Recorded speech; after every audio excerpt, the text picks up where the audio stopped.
The CBS Radio Mystery Theater presents...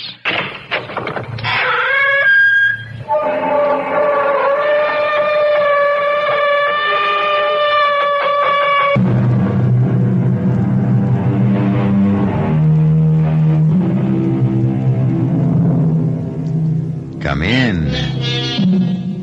Welcome. I'm E.G. Marshall.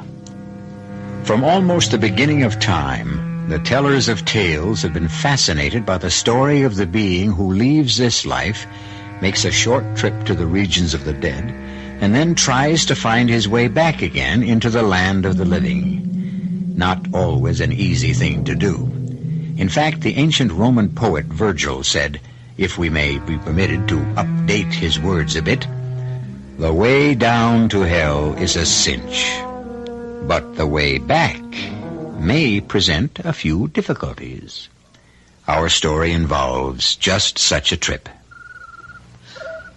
Why are you torturing me this way? You, my own mother. I'm not your mother. Your mother is dead. What you see before you is horrible. I'm afraid of you. Where's the love you always showed for me, the kindness, the gentleness? Look into my eyes. What do you see? Dead, black, yellow eyes, with no pupils. Show pity on me, Katie. Show mercy. I have no mercy, no pity. I am a body without a soul. A living corpse that wishes you everything evil. Nothing but evil.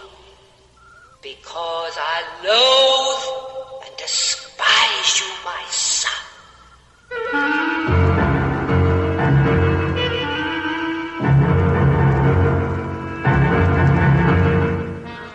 Our mystery drama, The Death of Halpin Fraser, is based on the classic short story by the celebrated American author Ambrose Bierce. It was adapted and especially written for the Mystery Theater by Arnold Moss. It stars Michael Wager. I'll be back shortly with Act One.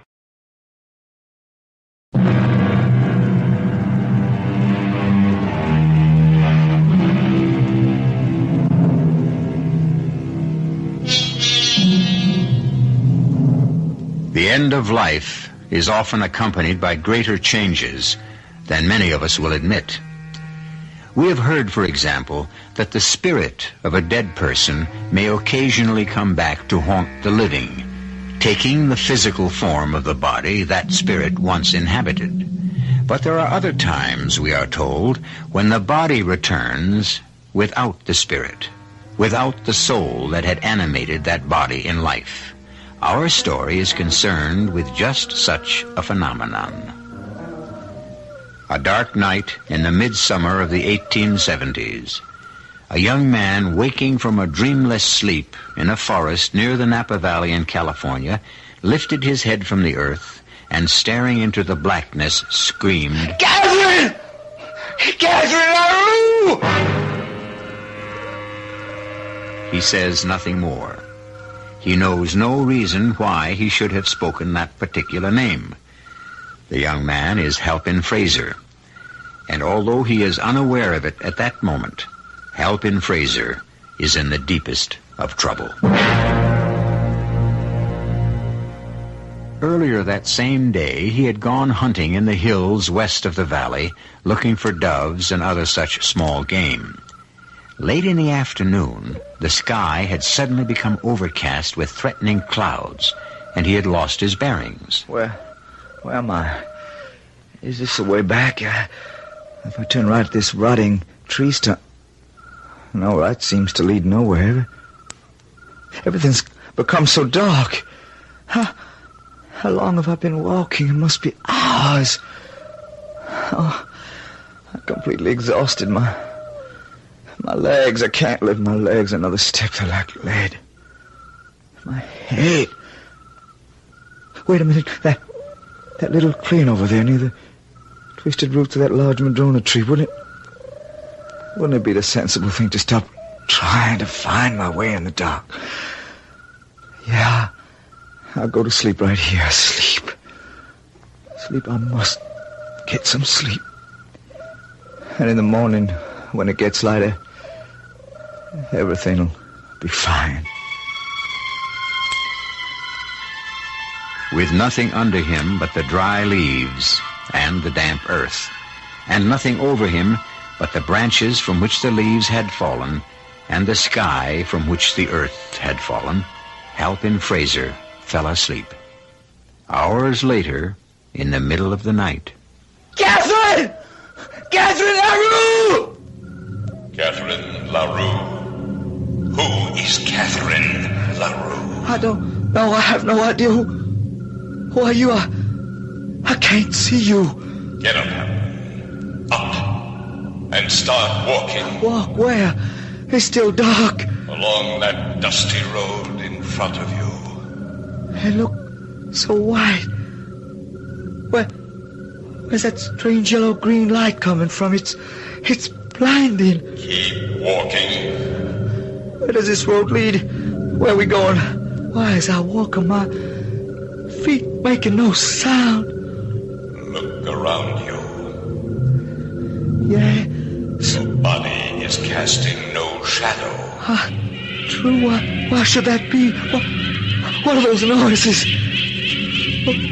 Those broken whispers in a strange tongue. I almost understand them. But not quite. What do you think they are? What do you think they're saying? I don't really know.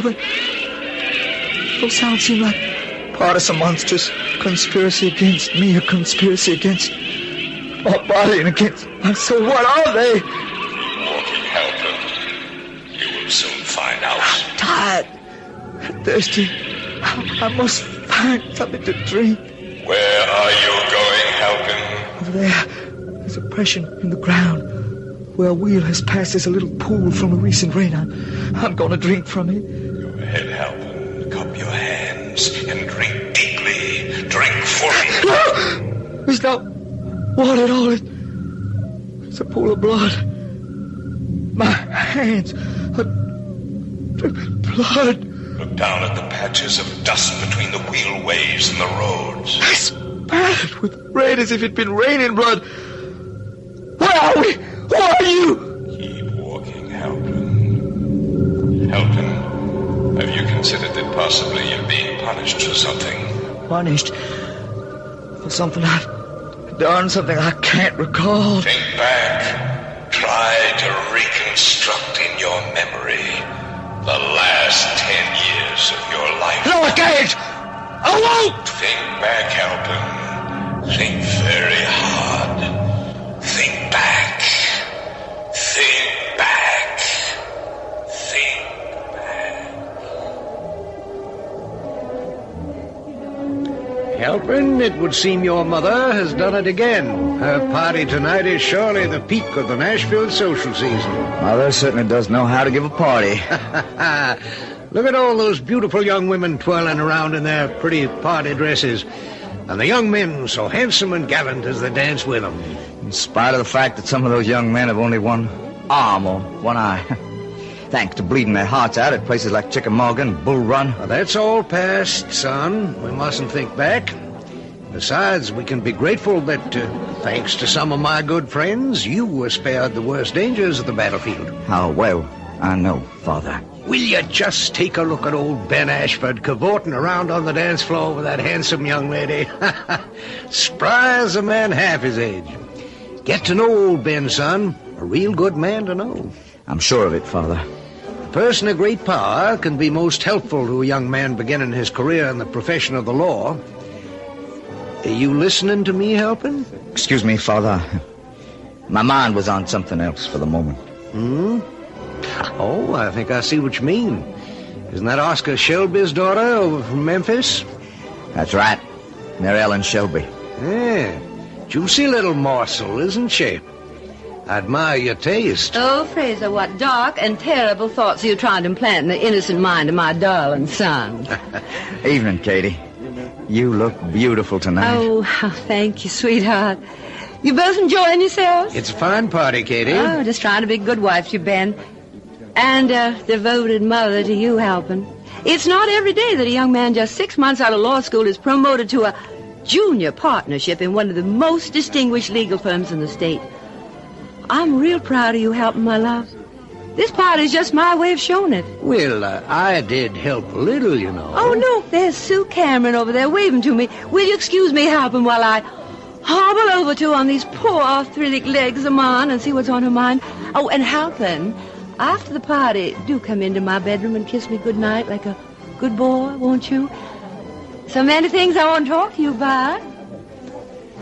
Her poor arthritic legs, her poor arthritic brain. There's nothing wrong with her legs. You know as well as I do, Halpin, she's still using that one to get your sympathy.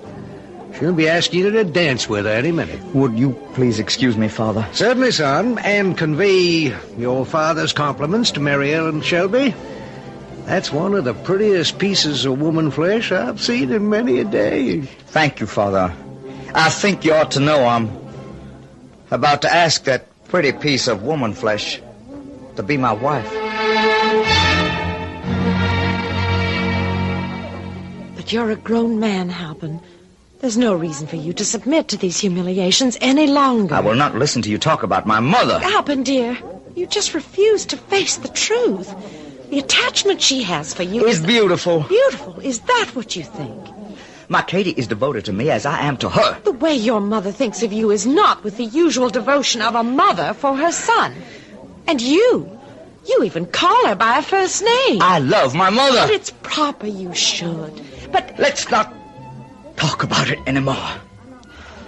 Oh, the important thing right now is you and me. You know I love you more deeply and more completely than anything in this whole world.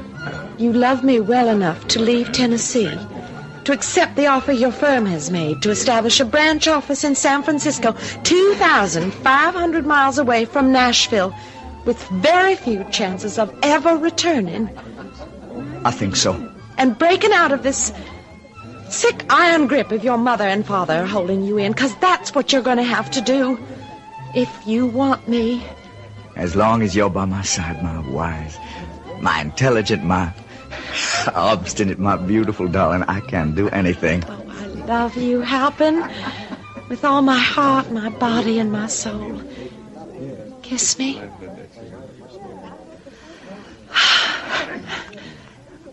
I'll tell Mother my decision tonight, after everyone's left. Oh, there you are, you two naughty children, hiding away from the rest of us. Oh, not really, Katie. We thought we'd sit this one dance out, Mrs. Fraser.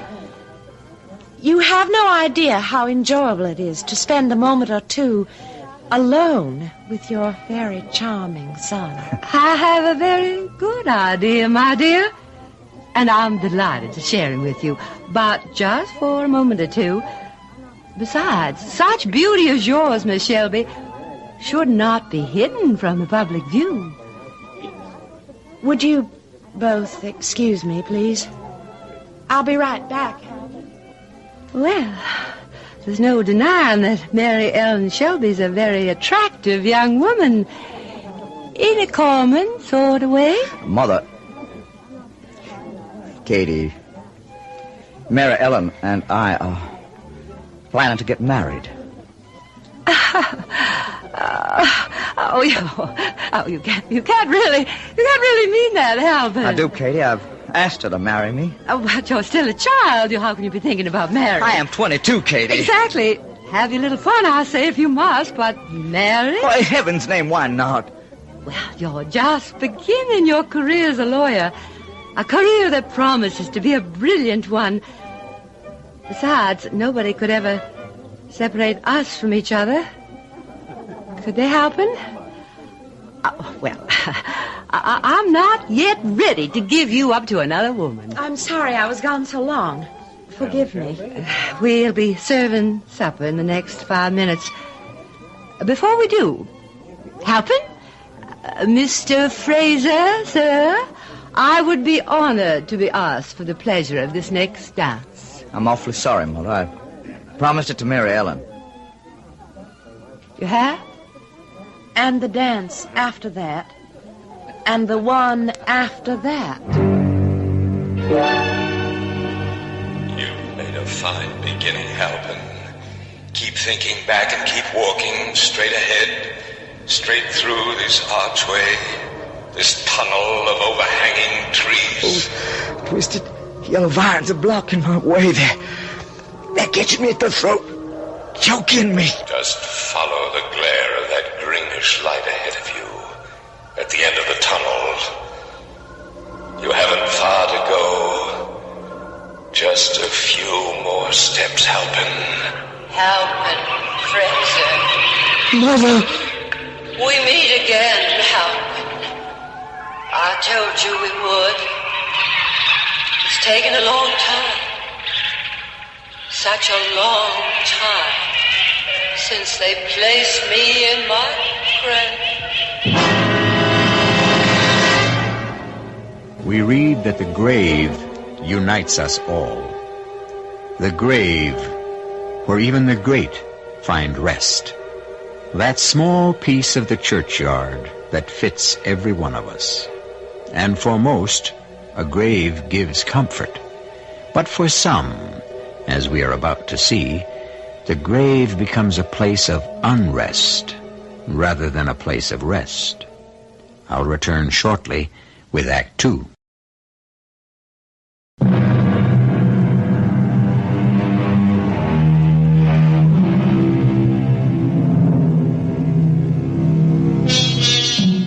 Ambrose Bierce himself, on whose story the death of Halpin Fraser is based, gave this definition of a grave. Done with the work of breathing, done with all the world, the mad race run, through to the end. The golden goal attained is found to be a hole. Having left its grave, its hole, if you like, the dead body of Halpin Fraser's mother taunts her son with a promise she made when she was among the living. Look at me, Halpin. Look into my eyes. Look into the drawn, bloodless face of your mother standing here. Try to recall the promise I once made. Stop torturing me. You and all the rest of you in this weird place of evil. We will help in good time. Remember that night 10 years ago, after the ball, after all the others had gone, you came to my bedroom.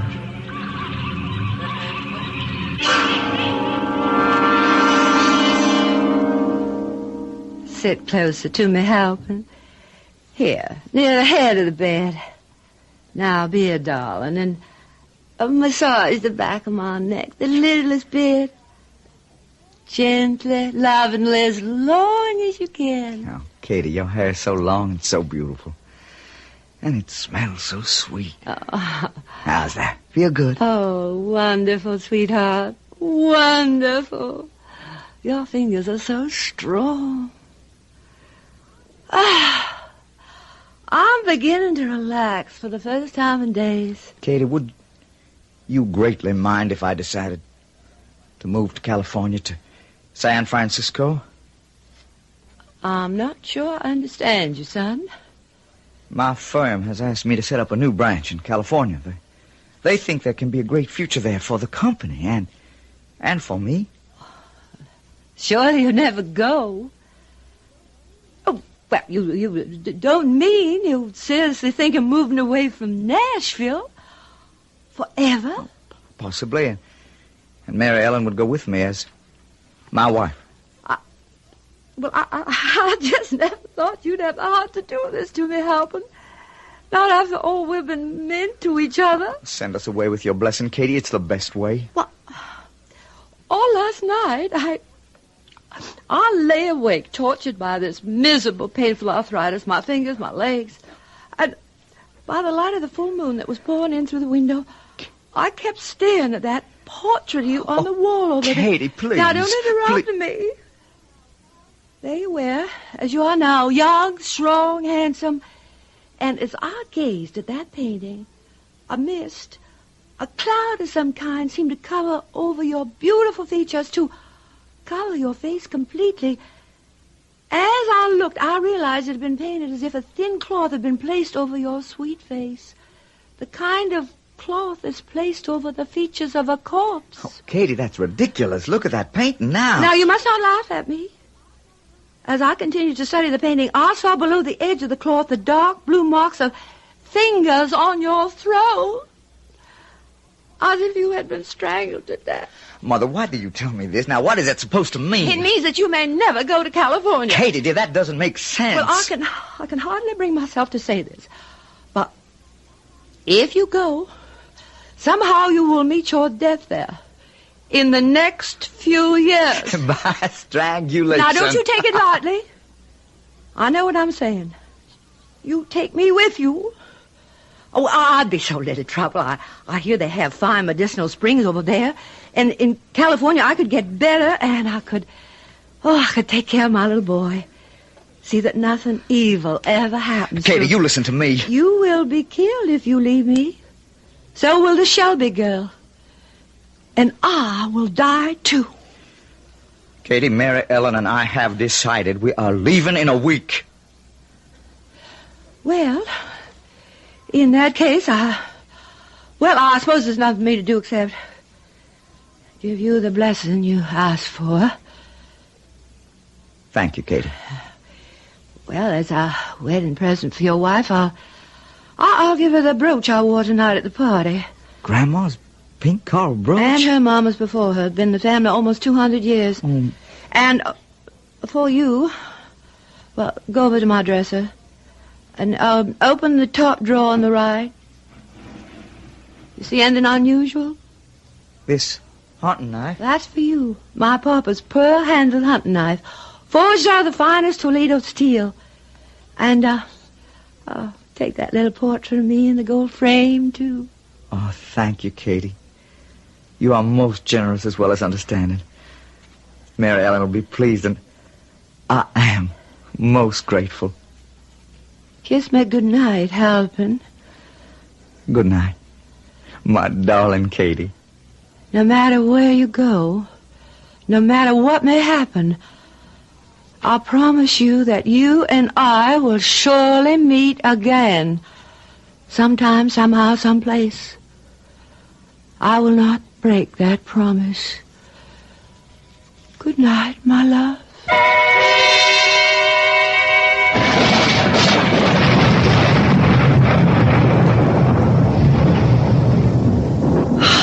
Oh, you're coming to bed soon, Halpin. On my way, Mary Ellen.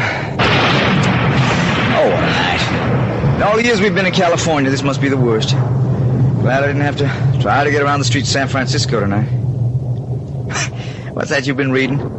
Oh, a little thing I picked up at the bookshop this afternoon by a 16th century English theologian.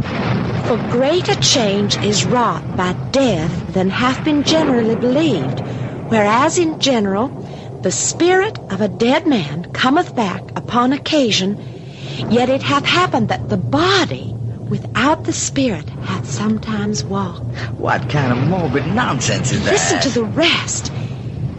And it is attested by those who have encountered a corpse so raised from the dead that the cadaver hath none of the natural kindly affection it may have had in life, but only hate and evil altogether.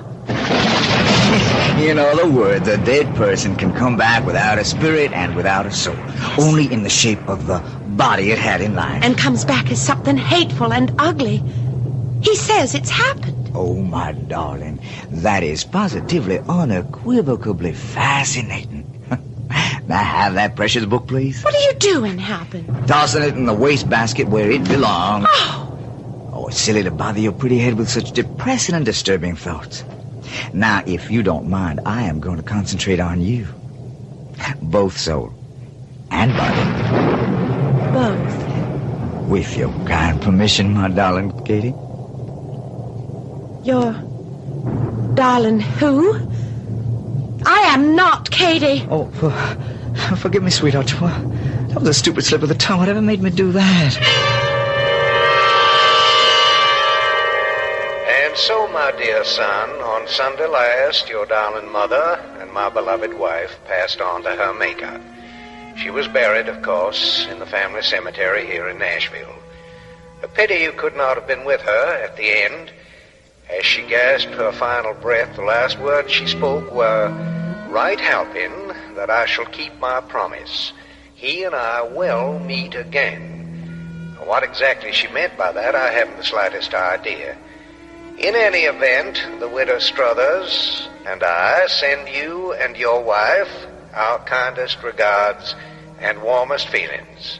Your devoted father, Bo Fraser. I had the feeling all day long before this letter came that something was wrong. Oh, I can understand how you feel, Halpin. The letter is dated almost a month ago. Oh, I'm terribly sorry, Halpin.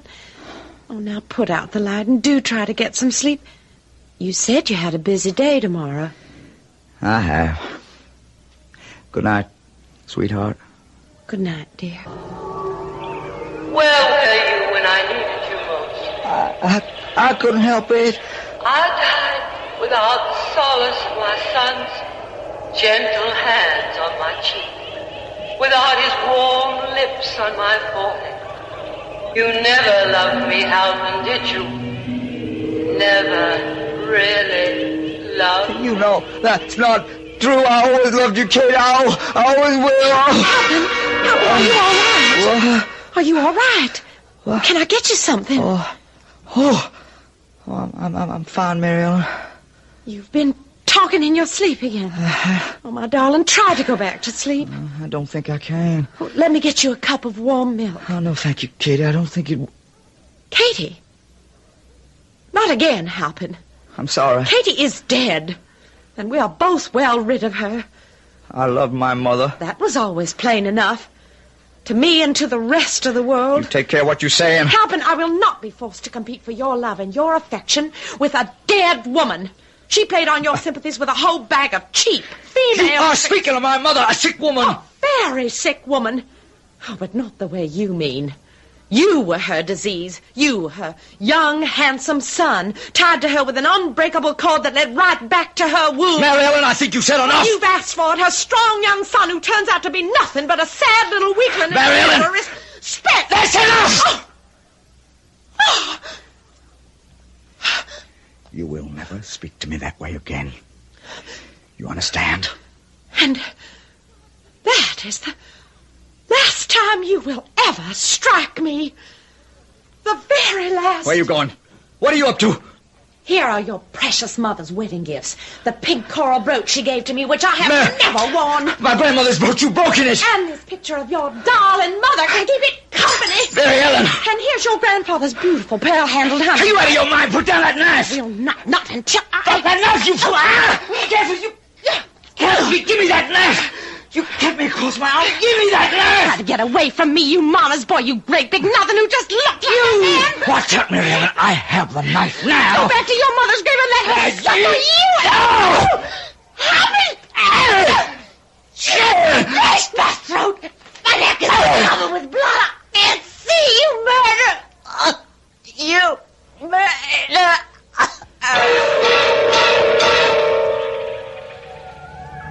Remember that night, Halpin? That scream in the middle of the night. You begin to remember. You begin to realize why you are here. I'm not sure. You begin to realize where you are. I think... Yeah, maybe I do. A place to which few of us return.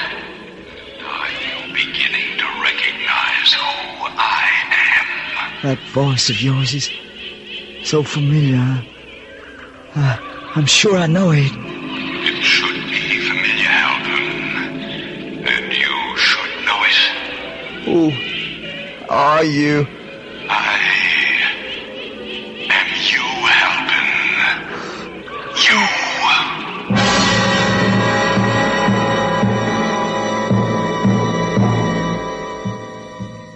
It would seem that Halpin Fraser is being exposed to what we might call cruel and inhuman punishment. Cruel? Maybe. Inhuman or unhuman? No question. Will this unusual form of punishment come anywhere near fitting the crime? We'll find out when I return shortly with Act 3.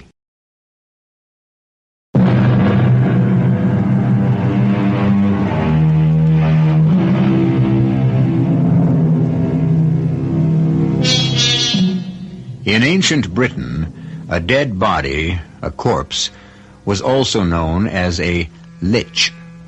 At the entrance to the cemetery, the coffin which carried the remains of the deceased would pass under the roofed lich gate and be placed with attendant ceremony on a lich stone to await the arrival of the priest or clergyman.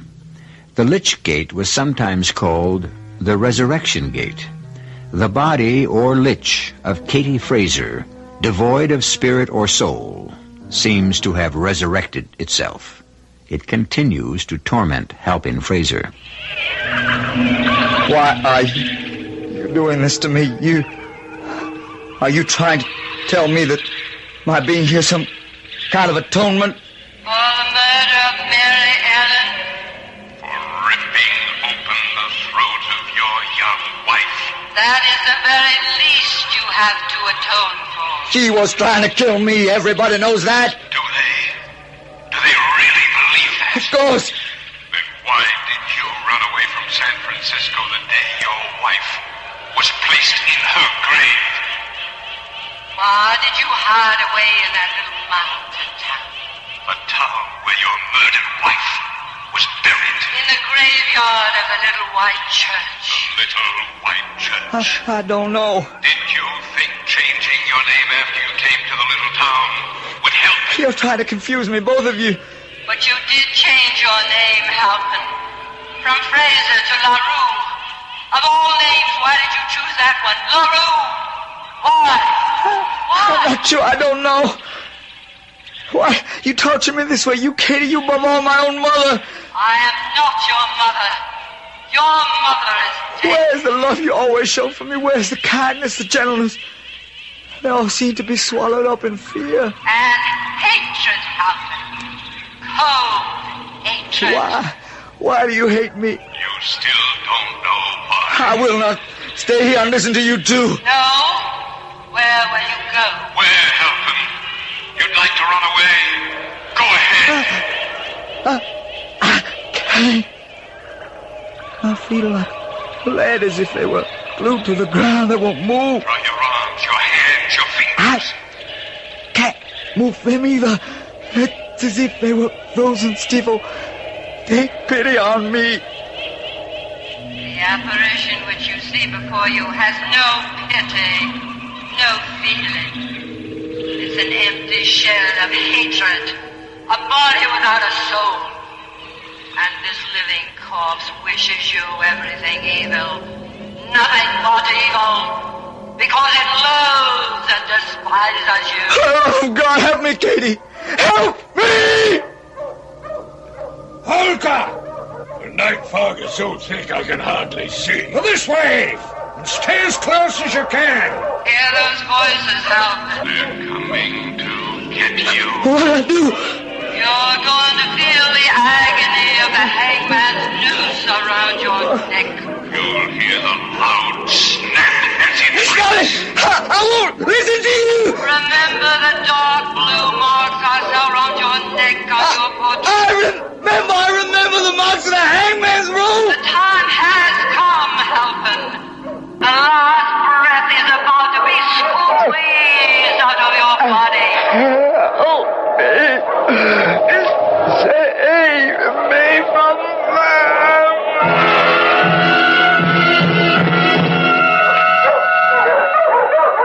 How much further, Geraldson? Little white church, no more than half a mile. There's an old graveyard next to it. Imagine two grown men, you a county sheriff and I a big city detective, walking along a road on a miserable, foggy morning like this. Well, you can't see your hand in front of your face. On their way to a little country graveyard. You know, I didn't get you here armed all the way from San Francisco just for a pleasant walk. Now, there is the matter of the $500 reward for the capture of wife killer, Mr. Halpin Fraser, most recently known as LaRue. Every night, he comes to the old deserted graveyard with the little white church. Well, that's where they buried his wife.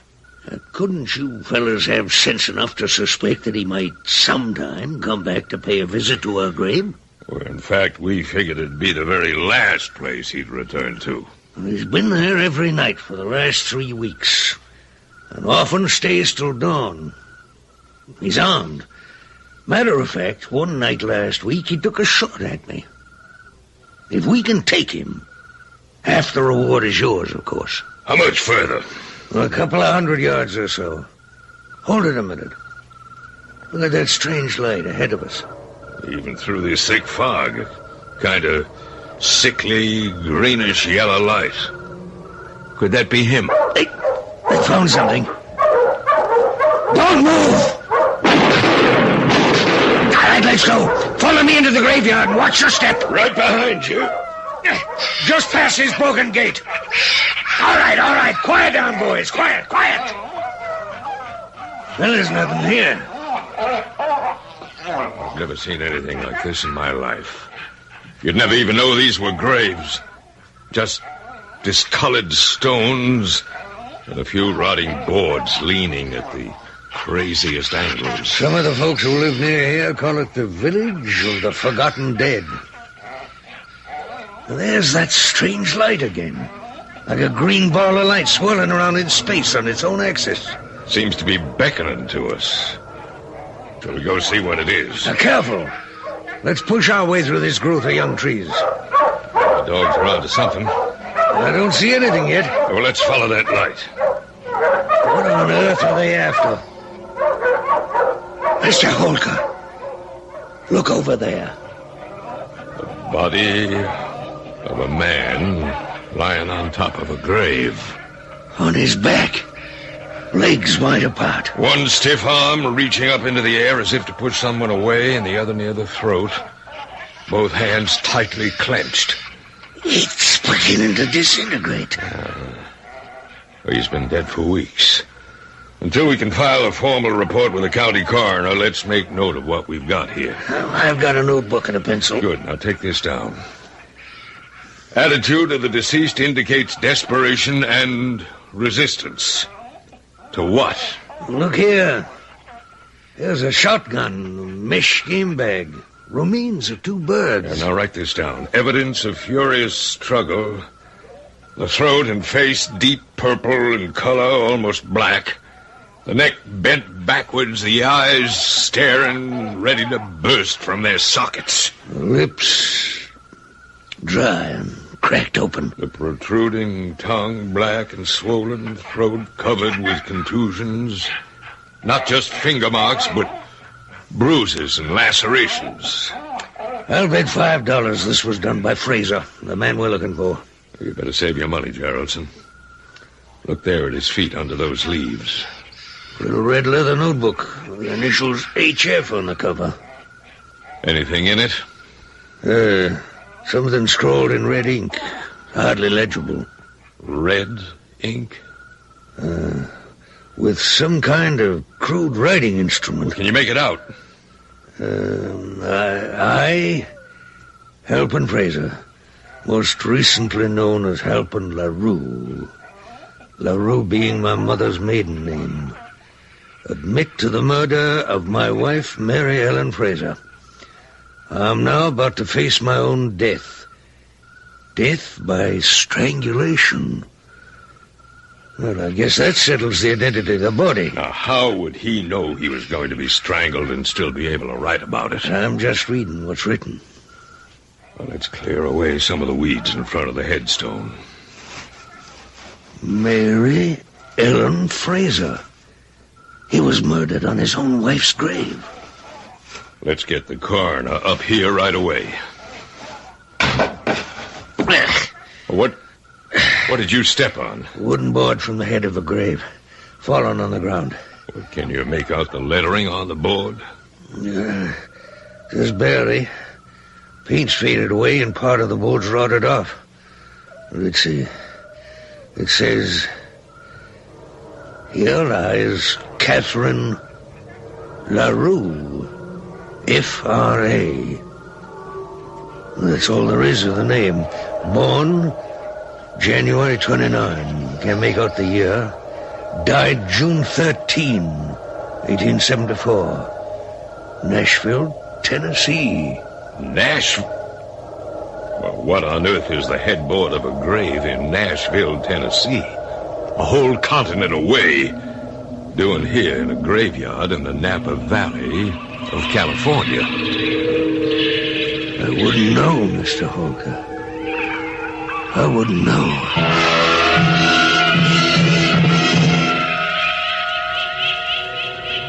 Catherine LaRue! Catherine LaRue! Yes, Halpin. Here I am. I've traveled a long way. A lonely way. You and I, Katie. We're together again. Together as we once were. It's taken time. But at last you and I are one again, Halpin. One again. You two are a body without a spirit. A body without a soul. Unloved. Unloving. Uncared for. Uncaring.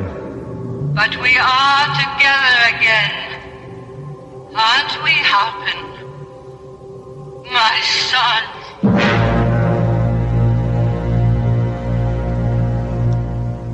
The drenching fog that had been growing all over the little white church began to extend over the entire valley like an endless canopy, opaque and gray. The birds sat like silent ghosts in their hiding places, and two lost, abandoned souls found themselves united in an eerie graveyard, united in hatred, bitterness, and spite. I'll be back shortly.